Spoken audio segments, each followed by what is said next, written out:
अभ्यास कर रहे हैं, इसका नाम है अधोमुख वीर आसन। इसका अभ्यास भी वज्रासन वाले सारे बेनिफिट देगा लोअर बॉडी में, साथ ही अपर बॉडी में भी बहुत अच्छा स्ट्रेच आएगा। तो दोनों पैरों को फिर से ऐसे घुटने से मोड़ेंगे, ठीक है। जिनको घुटने में दर्द है वो थोड़ा रुकें, क्योंकि मैं वेरिएशन भी बताऊंगी कि घुटने के दर्द वाले या बिगनर्स कैसे कर सकते हैं। वज्रासन में बैठ गए ना, वही अंगूठों को एक दूसरे के साथ जोड़ा हुआ है, एड़ियों को बाहर करके रखा है इस तरीके से। अब क्या करें, दोनों घुटनों को तो एक दूसरे से दूर कर दें और जो आपकी काफ मसल्स है ना, ये वाली जगह इनको ऐसे बाहर की तरफ पुश करें, ऐसे हाथ की मदद से ऐसे बाहर की तरफ पुश करें दोनों को ऐसे। और फिर उसके बाद अपनी एड़ी पर बैठ गए हैं, अंगूठों को जोड़ के रखा है। घुटनों को आप जितना दूर कर सकते हैं, जितनी आपकी हिप्स की फ्लेक्सिबिलिटी है उनको उसके हिसाब से घुटनों को ऐसे दूर कर दिया है, ठीक है। बहुत भी ज़्यादा ना करें, इतना कि आप आसानी से फॉरवर्ड बेंड हो सके। फिर उसके बाद दोनों हथेलियों को, अब देखिए ध्यान रखिएगा कि स्पाइनल कॉर्ड सीधी हो, ऐसे झुके हुए ढीले ढाले नहीं बैठना, ठीक है। योग का अभ्यास कर रहे हैं तो सीधे बैठे हर एक अभ्यास में, चेहरे को रिलैक्स रखें। अब सामने देखते हुए, नीचे देखते हुए नहीं, सामने देखते हुए, और दोनों हाथों को ऐसे मैट पर रखिए और ऐसे अपने हाथ को मूव करते हुए आगे की तरफ ऐसे ऐसे चेस्ट को ड्रॉप कर दें।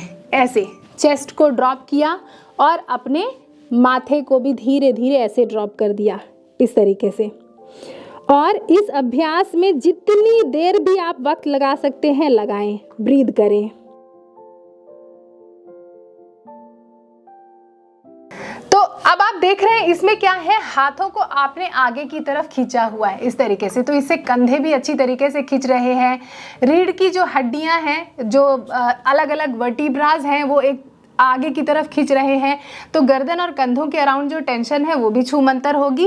और एक चीज़ और, जिनकी बेली बढ़ जाती है ना, उनको इस तरीके से फॉरवर्ड बेंड होने में, ऐसे सामने जाने में बहुत दिक्कत होती है, या लोअर बैक बहुत स्टिफ होती है, उनको भी बड़ी दिक्कत होती है।